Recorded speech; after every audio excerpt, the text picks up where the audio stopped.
Good afternoon and thank you for joining us. We will be starting very shortly.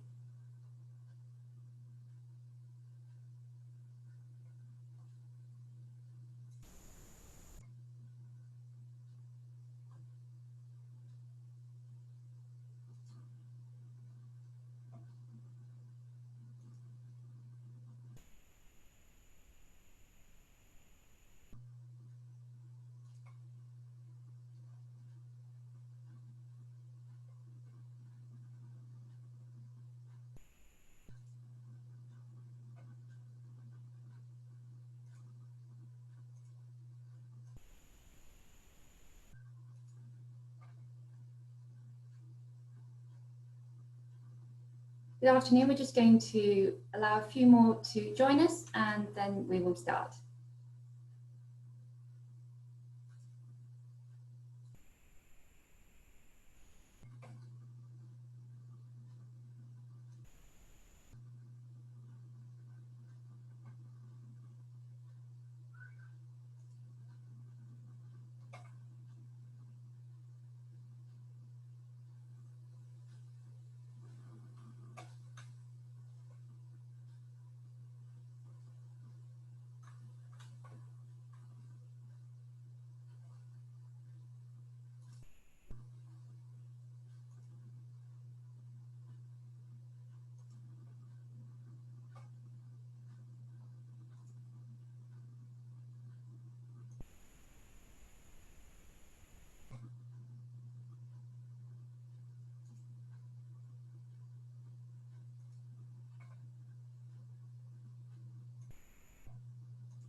We're just going to allow a few more to join us and then we shall begin.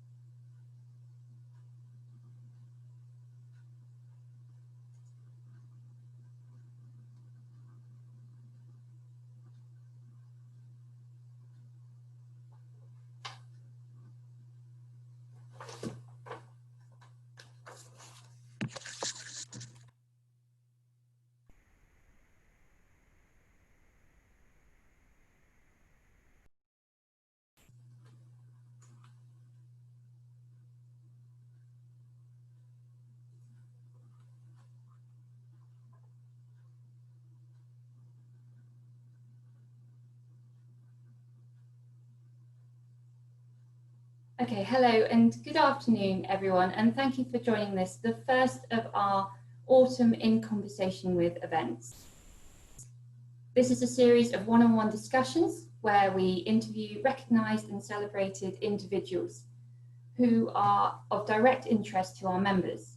On behalf of the CLA, I am delighted to welcome you to what I am sure will be an informative event. My name is Anne Maidment and I am the Director for the South West. We are fortunate that today's discussion brings together the CLA Deputy President, Mark Tufnell, and Teresa Dent, who has been Chief Executive of the Game and Wildlife Conservation Trust since 2001. The Game and Wildlife Conservation Trust is a charity that seeks to promote game and wildlife management as an essential part of nature conservation. A member of the board for Natural England for 6 years, Teresa also received the CVE in 2015 in recognition for services to wildlife conservation and is a fellow of the Royal Agricultural Society for England. Teresa, you are very welcome, and I am sure that this subject will be of much interest to those watching. For Mark Tufnell, who farms in the Cotswolds, this is a welcome break during what continues to be a rather disrupted harvest, in order to discuss a subject for which he takes a very keen interest, that of working conservationists. I should remind you that today's session is being recorded for future use, including availability to other members, and will be available on our website after the event. The format for this event, as previously, is that your microphones and videos will remain turned off. Mark will have a discussion with Teresa, after which he will pose your questions. Please do feel free to ask questions at any time using the Q&A button at the bottom of the screen, and Mark will attempt to cover as many as possible in the time allowed. Thank you, and I will now hand over to Mark and Teresa.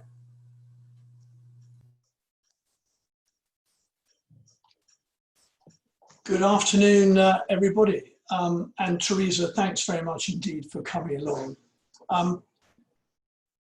You've been Chief Executive since 2001. That's nearly 20 years. But I think before we start our discussion, could you just tell us a little bit more about the Trust, and in particular your motto, which I've always liked, conservation through wise use? Mark, thank you very much for having me with you this afternoon. It's a great pleasure to be here.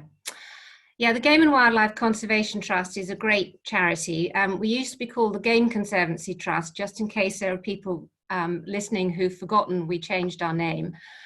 Our motto is conservation through wise use, and really that's acknowledging that if you are harvesting a natural resource, you have a vested interest in maintaining it. And it's recognizing that game shooting provides an incentive to manage game animals and their habitats. And that investment in that wildlife management and habitat helps benefit conservation in the countryside as a whole. And GWCT has been around since about 1930. We've always worked really closely with farmers, gamekeepers, land managers, river keepers, and they are the audience to whom we're addressing our conservation research, if you like. And we have always championed good game management as a force for good for biodiversity gain in the countryside.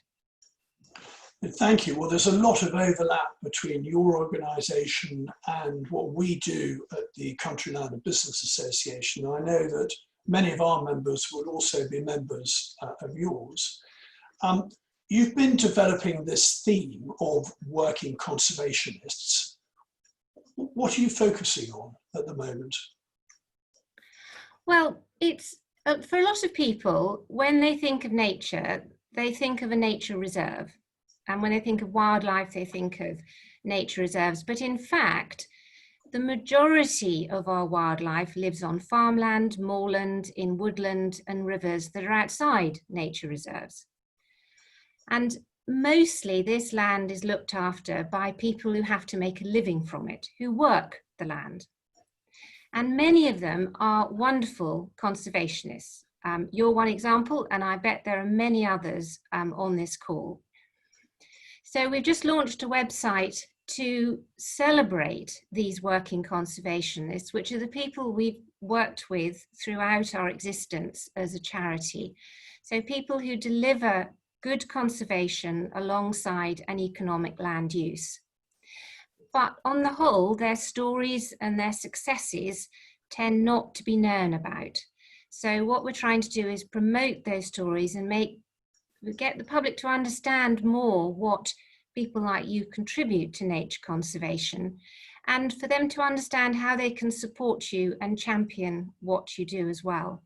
So one example would be the farmers in the Avon Valley, which is where our office is, and I live at the other end, of the top end of the Avon Valley. And the farmers between Salisbury and the sea in the Avon Valley, we've been working with since about 2013. And we've been monitoring lapwing numbers, breeding pairs of lapwing in the valley for a long time. And when they got down to 61 pairs in 2013, we decided we couldn't stand it any longer. We did not want to monitor them to extinction. So we gathered all the farmers together. We had about 30 farmers in our office one evening, and we said, if you want your grandchildren to see lapwing in the Avon Valley, you are going to have to do this yourself. Most of them were in every scheme going. The Valley has every designation going. So all the statutory agencies have done everything they can or could, but really the only thing that was going to turn it round was the farmers deciding they wanted to. And in 3 of the last 5 years, each pair of lapwing has produced more chicks than needed to sustain the population, and the total number of breeding pairs has gone from 61 pairs that first year to 105 pairs last year. So those farmers have shown that they are shining examples of working conservationists, and they've delivered better habitat, predation control, and just nurturing their lapwing. They are now definitely their lapwing. And there are not many places in England where lapwing conservation has, or population has been turned around like that. So I'm really proud of those farmers. And Teresa, is that where your book, Saving Our Lapwing, has come from? Yes, that tells a story. That's it. Oh, fantastic. Absolutely. So yes, by all means, get on the website and order, get a copy. Can we go back to the project that has been so key to the Game Conservancy as it was then, this tremendous gift that was given to the Trust by Lord and Lady Alliton, and the fact that you have a farm at Loddington, and you've been able to put so much of your science into practice. I'm sure our listeners would love to hear more about the rationale and the logic behind what you've done and how you've been able to get conservation to work properly alongside a working farm.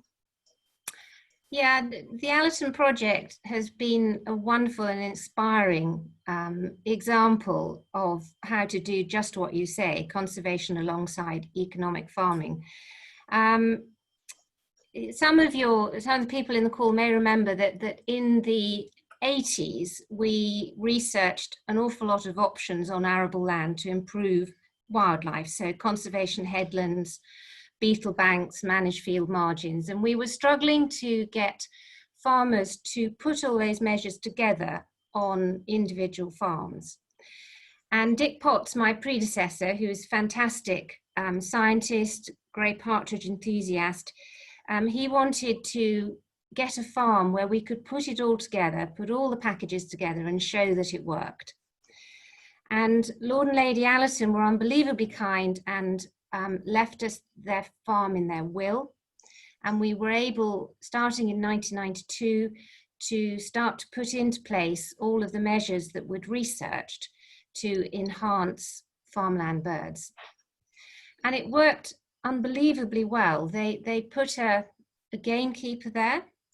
So they had predator control, winter feeding, and lots of improved habitat. I think everybody was staggered to discover that within 2 years, we had doubled the number of farmland birds and taken the farmland bird numbers back to the levels last seen in the 1960s. And I think that speed of recovery probably remains unmatched, even though it happened in the mid-1990s. So it was a shining example of what could be done when all the measures were put in place, and showed that there was not an irreconcilable conflict between productive food and conservation. The two could go hand in hand. Our director there now is Dr. Alistair Leake, who is also our Director of Policy, and he's taken the farm forward in many ways. We spent a lot of time in recent years looking at soil management, zero till, stopping diffuse pollution, improved water quality, working with farmers at landscape scale. I'm very flattered when DEFRA say to me, We've got a new person starting as a senior director of this or that, and we'd like to bring him to the Alliton Project to show him or her how agri-environment schemes work. We've got a shoot going again. We're looking at cover crops, and we're starting to look at carbon sequestration and carbon fluxes from soil. So there's a huge amount of work being done there. We get about up to 4,000 visitors a year, most of them working farmers, and it is a very inspirational place to go. It certainly inspired me when I went there in 1995 to change what I do on my farm, and I've seen some tremendous differences as a result of it. Just thinking about the Partridge, you've just produced a book, Farming with Nature, and it's headed up Promoting Biodiversity Across Europe through Partridge Conservation.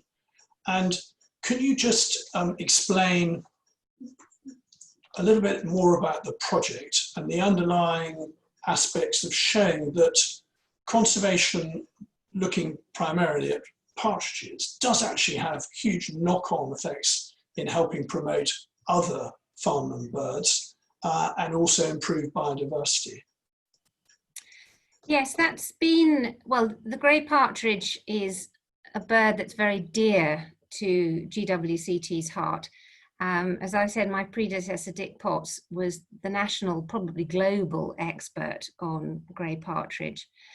And it was his investigation of what was causing the decline of grey partridge on farmland back in the 70s that unlocked the door and showed the impact that the modernisation of agriculture was having on farmland birds generally, and showed how modern insecticides, as well as the indirect effect of herbicides, was reducing the invertebrate population on farmland, and particularly chick food insects for grey partridge. So that pioneering work in the 70s and 80s has really shown the way for an awful lot of the agri-environment scheme prescriptions we've had since. It's allowed us to understand the impact that the modernisation of agriculture has had on farmland birds and how to mitigate that. And so it's really nice to see this coming full circle in a way with a grey partridge project and how it's showing how sharing with other European countries how to recover grey partridge, being the lead species for a whole suite of biodiversity recovery on farmland. Grey partridge is what one calls a barometer species. If you get grey partridge back, you will benefit a huge suite of farmland wildlife and flora and fauna. So obviously the invertebrates that the grey partridge chicks needs, that practically every single farmland bird has a dependence on insect early in life.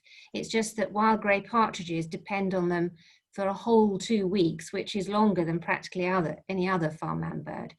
So insects, pollinators, if you've got grey partridge, you will have corn buntings. If you have grey partridge and predation control, you will have brown hares. The winter feeding for your grey partridge, we know from the work we've done at the Alliton Project, benefits every single overwintering bird on the farm. So it is a tremendous indicator that if you have that species, then the rest of your wildlife on that farm is doing well. So let's develop that theme, because I know that you came up with the concept of Pharma Clusters. And I'd love it if we could look at how the government's thinking has moved on with the Environmental Land Management Scheme, this new scheme that is going to take over from the Basic Payment Scheme. You mentioned agri-environment, you mentioned the higher level schemes that we have had. There's going to be a transition from 2021 through to 2024. Stakeholder organisations such as GWCT and the CLA have been inputting our thoughts into how we can dovetail conservation, plus the ability of a land manager to make a profit out of what he's doing. Could you explain how the concept of farmer clusters seems to be being taken up by DEFRA, and also the logic behind it? Yeah, farmer clusters is a very simple concept. It's a group of farmers working together voluntarily to do more for wildlife conservation and environmental outcomes on their farms.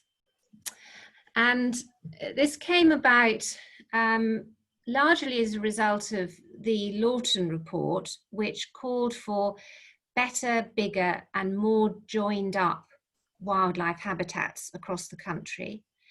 And on the back of that, Richard Benyon launched a white paper in 2011, which piloted what he called nature improvement areas. So big areas of landscape where they're trying to improve nature. And one of those was a farmer-led one, the Marlborough Downs Nature Improvement Area. And then it became clear that there wasn't going to be any more funding of that scale for landscape scale conservation at that time.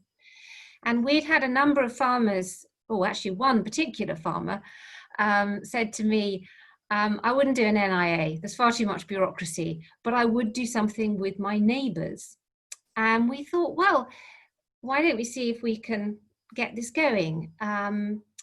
And also Natural England were keen, they'd identified these hotspots that you get were really good working conservationists, produce fantastic outcomes. They wanted to think about how they could spread that effect over bigger areas of countryside. So one day, Pete Thompson, our biodiversity advisor, Nick Sutherton, our director of research, and I, we rang 6 farmers between us and said, would you work with your neighbours to improve conservation? And 5 of them said yes, right away. They didn't need any persuading, which was fantastic. And on the back of that, we went to Natural England and said, look, we think we should do a trial. We think there is something here that could really work. And we did a trial between 2013 and 2015. And then almost immediately, DEFRA launched the Facilitation Fund, which was a fund to provide those groups of farmers with an environmental advisor who could facilitate the group and give them the advice. And it was all on the back of a very simple concept, and that concept, or a very simple question, because when we set up these groups, we literally asked one question, and that was, what wildlife do you want on your farm?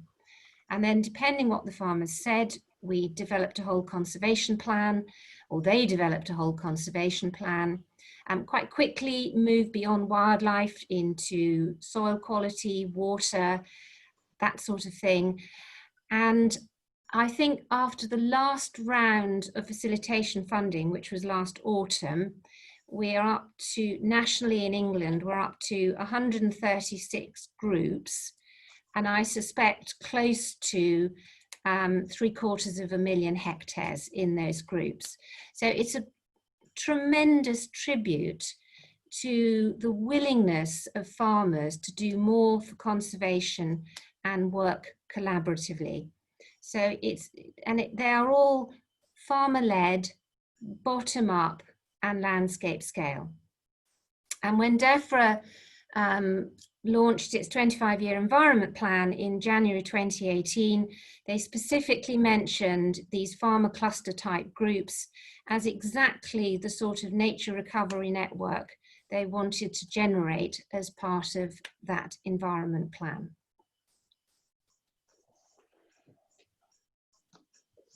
We're now focusing, of course, on the public payment for public goods. That will be the new way of government funding land managers, funding working conservationists. And there's this importance of enhancing biodiversity and matching this alongside environmentally sensitive farming, which actually is going to provide a profit. And it's very encouraging that your concept of farmer clusters is there going to be forming part of, I think, tier 2, depending on how DEFRA allocates out the design of the new scheme. When do you feel that we'll hear more from DEFRA, and how have you been involved in an organisation in the design of this scheme? Well, DEFRA has been, I think, impressively collaborative in designing this scheme. I think it has very genuinely tried to pull in a lot of expertise from organisations, farmers, stakeholders, your organisation, the CLA, ours, the NFU. So I think they've tried very hard to make this a co-design scheme. So as far as GWCT is concerned, Alistair Leake, who I mentioned, is on 3 of the DEFRA working groups, and I think he's been on those for 18 months now. So he's inputting through that. Then DEFRA has been doing tests and trials, so testing and trialing particular prescriptions or approaches or methodologies for elms, and many farmers are doing tests and trials, but GWCT is looking particularly at practitioner monitoring. We've always been concerned that there is never enough, or has not been historically nearly enough monitoring of how previous agri-environment schemes have delivered in terms of biodiversity outcomes. And many farmers are very frustrated. I get them saying to me, I've been in this countryside stewardship scheme for 20 years, nobody's ever told me whether I'm actually achieving anything. So I doubt there will ever be enough money for the monitoring we want to do. So what we're trying to design is simple ways in which farmers, practitioners, can do their own monitoring. Because I think as time moves on, and we are in the realm of public money for public goods, it will be very important for the recipients of this funding to be able to show that they are delivering the public benefits and environmental outcomes that government and the taxpayer is looking for. So the more we can come up with simple ways for them to do that monitoring themselves, the better. Let's move now to game management, which you mentioned earlier. And you've been doing it on your own farm at Alliton as part of the Alliton Project. And you speak about the importance of net biodiversity gain. Now, I know recently there's been an evidence review document released. Could you just explain about the gain that's shown from the release of game birds themselves? Because there's been quite a lot of controversy, certainly in the press, about the release of game. And I know your organisation has done quite a lot of work to dispel quite a number of the fears that there are. Yeah, the GWCT over the years, or over the decades, has probably done most of the research work looking at the impacts and benefits of game management, both wild game management and released game. And for us, the principal test for sustainable game management is whether or not the area of land that is being managed for game is delivering a net biodiversity gain as a result of that management, compared to the alternative management that would be likely going on if there was no shoot there. And we base our assessment of that on the research we've done, and if a shoot wants us to come and do a biodiversity assessment to see whether they are delivering net biodiversity gain, we're very happy to come and do it. And over the years, our evidence has shown that good game management does deliver in terms of farmland birds, woodland butterflies, upland waders, in a lot of ways. What the recent evidence review, which was commissioned by Natural England and part funded by the British Association of Shooting and Conservation, BASC, is it pulls together all of the research and looks at it in the round. And that's important because what that shows is you really need to look at the issues holistically. So it is the habitat creation and management and wildlife management that goes with game that delivers most of the biodiversity gain, and it is balancing that with the possible impacts of the release gain themselves, which is where shoot managers need to address their focus to make sure that they are in a position where they are delivering a net biodiversity gain. So it's positive habitat management and looking at the impacts of the game released. But they do balance out, and there are many shoots delivering good gain as a result. We did a study, actually we talked about the Alliton Project, we did a study of 34 farms in that part of the country that looked at farmland bird numbers on similar farms with shoots and without shoots, and with shoots on average farmland bird numbers were 30% higher. Well, that's incredibly encouraging.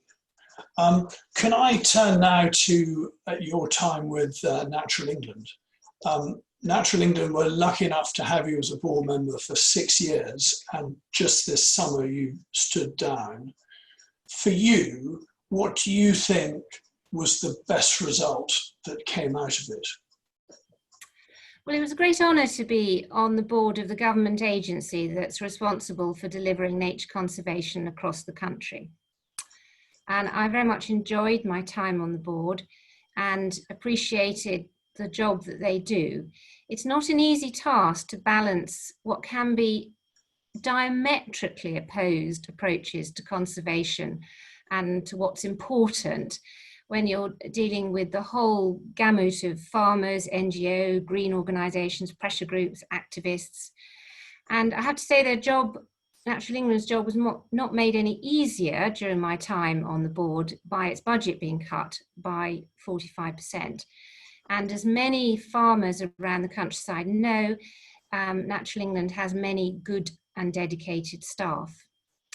I think the best result was embedding within Natural England thinking what they called an outcomes approach.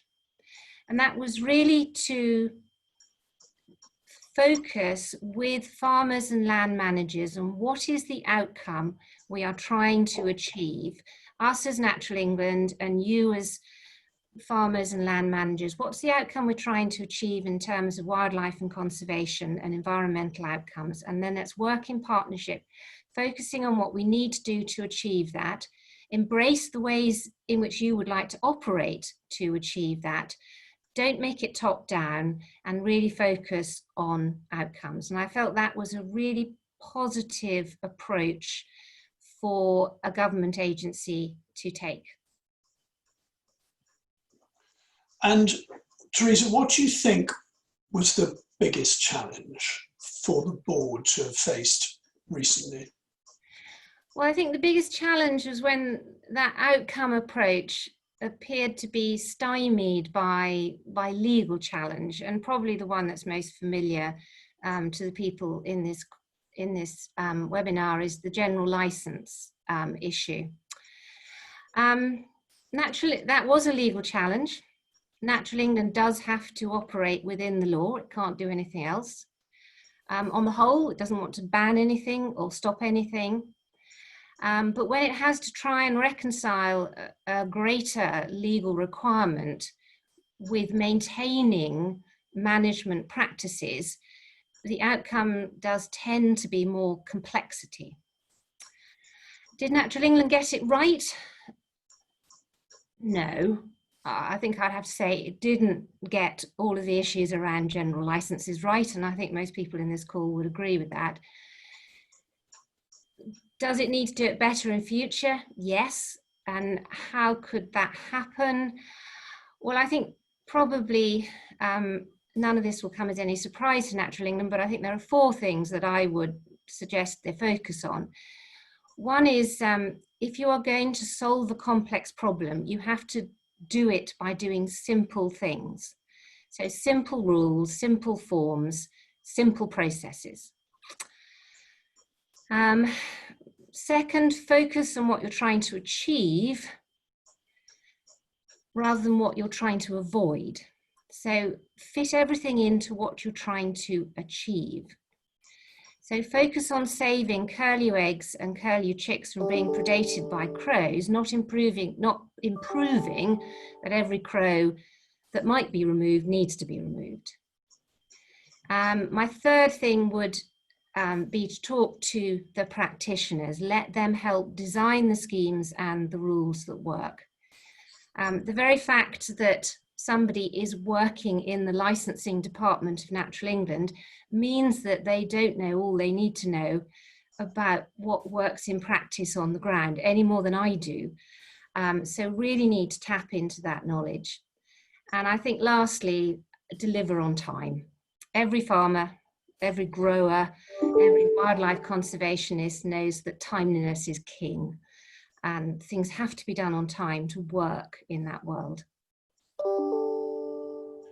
So I've got lots of questions mounting up, but just before we get there, and we come back to this concept of working conservationists, how do you think farmers and land managers can become better working conservationists, and what would your top tips be? Well, that's a really nice question, Mark. I think firstly I'd go back to my simple question. What wildlife do you want on your farm, in your woods, on your moorland, and what other environmental outcomes do you want? So what wildlife, a rich soil, do you want a river in which wild brown trout can breed? All those really simple questions. Then join up with your neighbours, form a farmer cluster or a farmer group, because you'll be much more effective operating together and at landscape scale, and it's way more fun, and you learn a huge amount from each other. You'd be amazed how many secret butterfly nuts have been unearthed in farmer clusters, or glowworm specialists, or whatever it is. You'll be amazed how much some people know about things. Then find yourself a really good environmental advisor, and there are some fantastic ones out there. GWCT has a few, FWAG, Independence. I've worked a lot with Gemma Batten for the Marlborough Downs. She's fantastic, many like her around the country. And then join elms, because elms is where the future is in terms of getting that sort of working conservation is going. And if you and I, Mark, get the design of it right, then it should be perfect for working conservationists. Thank you. Well, let's move to some of the questions, and I'll try and group them and put them in some sort of order. I'm going to start with predator control. I've got a question from Henry. I don't have a surname for Henry, but Henry's come in with a question, and also Ed Bailey's got a similar question. And it relates to the importance of legal predator control, whether you think there's a possibility of getting such control into elms, i.e. that the working conservationists would actually be paid to do the work. And then the sort of rather controversial aspect of it that's brought in was that different organisations have different views about predator control, and there would be some organisations that wouldn't countenance any at all, and others such as yours that have done key studies on it to show the results that you have. So how would you answer Ed and Henry's questions? Well, we do believe that predator control can be a very important part of species recovery for some species. The Avon Valley example I used at the beginning is one good example. So lapwing are ground nesting birds, and we found that one of the principal drivers of population loss and poor breeding success in the valley had been predation of nests and chicks. And when predator control during the nesting season for the lapwing improved, we've seen that effect in the near doubling of numbers of lapwing breeding and much greater breeding success. Now, you're right to say that perhaps 10 years ago, that would have been quite a controversial scientific conclusion. It is much less so now. There was a curlew recovery event in February at Highgrove, at which all the main conservation organisations were there, including Natural England, DEFRA, RSPB, BTO, etc. And there is no argument now over the fact that predation control is an important aspect of species recovery for ground nesting birds in particular. The different question about how you build it into future schemes is perhaps a more difficult one. Predation control has to be done very well, with really good practice by people who know what they're doing, and to very strict welfare standards. It's not everybody's cup of tea either doing it or sort of sanctioning it. So I think we have to find ways to bring it into species recovery packages within a future elms that allow it to take place, and it is supported as one of a package of measures.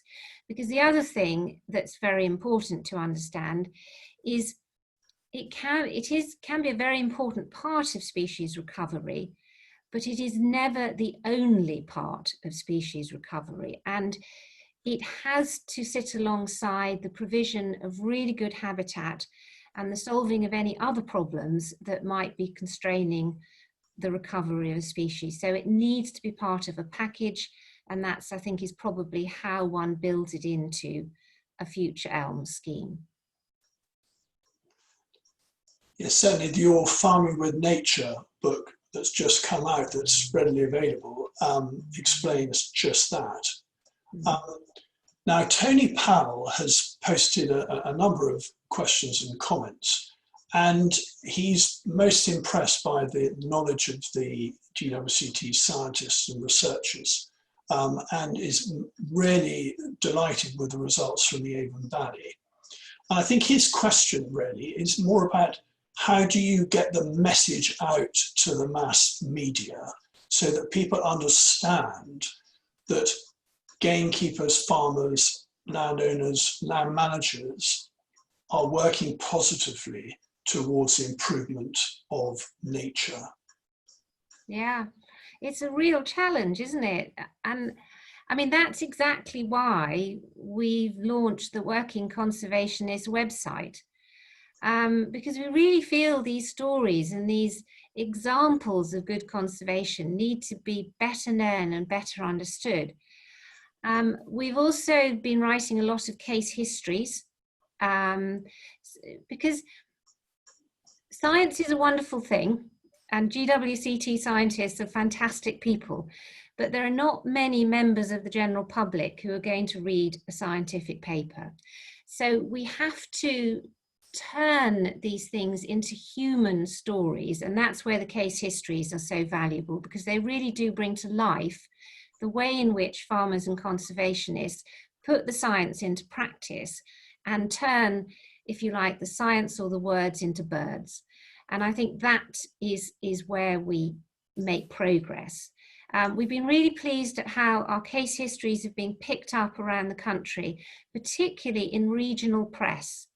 And that's very noticeable, that it's local magazines, local papers that are really wanting to showcase the farmers in their own area and their great stories.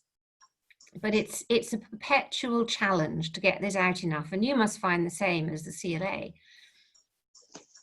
No, we do. Robin Battle's keen to learn much more about elms. He is fully aware that his basic payments are going to be reduced fairly soon, and he's saying he's been told very little as to what's going to come in to replace it. He wonders whether you know any more. Well, what I can't tell Robin is we know that his basic payment will be reduced to 0 over 7 years. What I can't say at the moment is how much elms might provide him with to replace that. But I think it is clear that the elm scheme will provide a combination of support for sustainable farming methods, for biodiversity renewal, species and reversal of biodiversity loss, for the recovery of species, and for the provision of clean water, clean air, and helping enhanced payments for people who are prepared to collaborate, working at landscape scale, be part of assurance schemes and that sort of thing. So hopefully all of that will come through. But it is, despite the fact that this has been talked about for about 18 months, it's not yet at a stage where I can say in tier 1 you're going to get this, in tier 2 you're going to get that, and in tier 3 there'll be something else. But broadly, we know that there will be basic measures in tier 1, more biodiversity enhancement measures in tier 2, collaboration measures, and in tier 3, the bigger stuff, land use changes, more significant changes and higher aspirations in that tier. But that's not very helpful if you're looking at your farm budget. And at the moment, I'm not sure I can answer that question. Well, thank you. I mean, that goes some way to answering a question from Corton Hill Farms and also Robin Horton. It's certainly something that we as a stakeholder in part of this discussion through the CLA and you through GWCT will be aiming to feed into DEFRA to make sure that we do end up with a scheme that's going to work for our members and also for us working conservationists. One of the aspects within the public goods is, of course, soil, and soil health is a question that Hugh Warrington's put. He wonders whether you feel it's the base of biodiversity, and I know it's something that you've looked very closely at Loddington. I suspect all of us, in a way, are slightly at the beginning of the journey on soil quality. We have been monitoring the improvement of soil quality at the Alliton Project since we switched to zero-till. And we've seen tremendous benefits come from that. We're also now starting to look at cover crops and catch crops and how they are improving soil quality. I think we've still got a lot to learn about how to define soil quality. At the moment, we're all tending to mainly rely on organic matter as the measure, but it clearly isn't the only measure, and we need to learn more about that. Carbon sequestration is something that's talked about a great deal with soil quality, but we've been doing some work on measuring carbon nitrogen flux from soils, and that becomes really complicated with soil moisture, temperature, and that sort of thing. So I think we may well find that soil quality is at the heart of the biodiversity food chain, if you like, but I'm not sure we really know enough about it yet, and I think we have a lot to learn. But what's fascinating and really encouraging to see is how much interest has been generated within the farming community about soil quality and how much determination there is to learn about how to improve it. And I belong to the generation of farmers that were driven by changes in farming policy and the pricing of different sectors of agricultural commodities to move away from mixed rotations, grassland rotations into all arable rotations and long runs of cereals. And I've seen over the decades that I've been involved in land management a dramatic change in soil quality. So it feels like a really exciting challenge to be in a position to look at those sort of regenerative rotations for the future and start to move the scale back the other way. I think there's a lot to do and a lot to learn. Now, I'm just going to go up the hill for a little bit. And I've got a question from Rebecca, who asks, what do you think might be the best way to approach the conflicts surrounding hen harrier reintroduction? Well, there's been the announcement in the last few days that there have been more hen harrier chicks fledged in the uplands this year. I think it was, oh golly, Mark help me, was it 60 chicks fledged this year, which they reckon is the highest number for 20 years. So that's tremendous.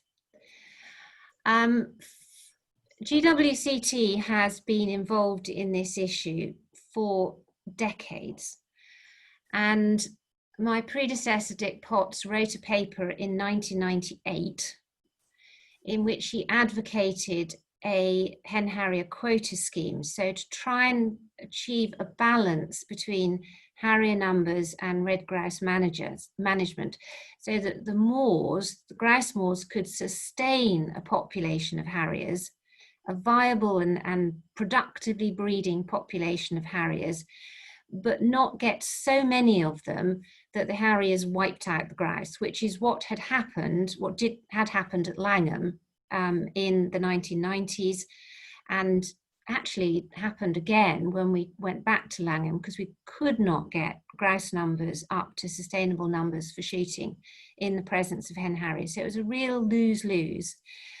In England, we now have the hen harrier brood management scheme, where if a grouse moor has too many harrier nests on it for it to be sustainable, they can rear the harrier chicks off the grouse moor and then return them, what's called hacking out.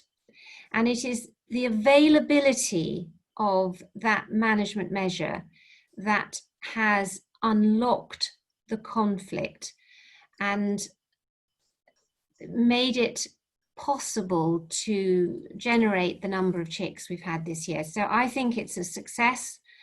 I think it shows how you need to find solutions to wildlife conflicts that people on the ground can work with and make work for them, and then you will get these good conservation outcomes. And I hope this goes from strength to strength. 60 chicks is great. Let's hope we can do even better next year. Now, Teresa, in the last remaining minutes that we've got, I've got a couple of questions I'm going to put to you. There's one quite punchy question here from Johnny Herbert. How might you incentivize a commercial shoot tenant to prioritize improved biodiversity and habitat? I think I would try and incentivize him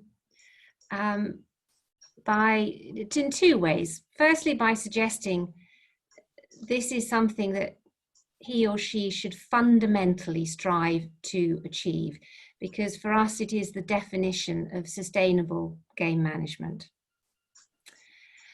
And secondly, not to be afraid that you might not pass the test, because where we have looked really carefully at these issues on a number of commercial shoots, we have found either that on balance they are producing a net biodiversity gain, or we can help them find ways to achieve that balance. So don't be afraid of finding out. You might be very pleasantly surprised. And once you are in the position where you're producing net biodiversity gain, and you know you are in a very strong position for the future. No, that's very good advice. And the last question I'm going to put to you this afternoon is from a past president, Tim Brightmeyer, Right. who asks, are DEFRA going to try and boost the pot for elms using the very significant resource of environmental net gain and private funding from climate change mitigation contributions? That's a very technical question that really you should be aiming at DEFRA. But maybe he shouldn't be allowed to ask it, but I felt as he came on air, he ought to be allowed.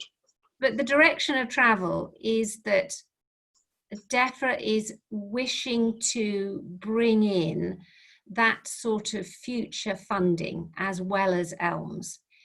So it does want to find ways to marry up the elms funding with other types of environmental funding, such as offsetting and that sort of thing. So yes, I think there will be ways, well, I hope there will be ways that farmers can benefit from both types of funding and routes by which they can access both. Well, Teresa, well, I think you have. And I mean, I've really enjoyed this conversation. I've loved hearing your views on working conservationists. And I just hope that the CLA and the GWCT can impart our views into DEFRA and come up with a sensible working elm scheme that will have some positive results. So thank you very much indeed on behalf of everybody, on behalf of all our listeners. And I'm going to hand back to Anne. Thank you.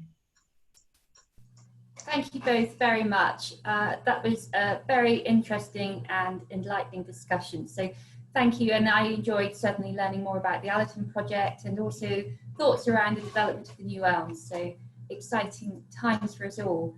Thank you to the audience for your questions and for participating today. We have a number of webinars in our virtual series this autumn, which are on your screen now. You can register through our website. We have the CLA Institutional Landowners webinar series in October, which is entitled Net Gain, Bringing the Concept into Reality, and also our increasingly popular forestry conference in October. So we hope to see you again soon. And thank you very much and have a lovely weekend.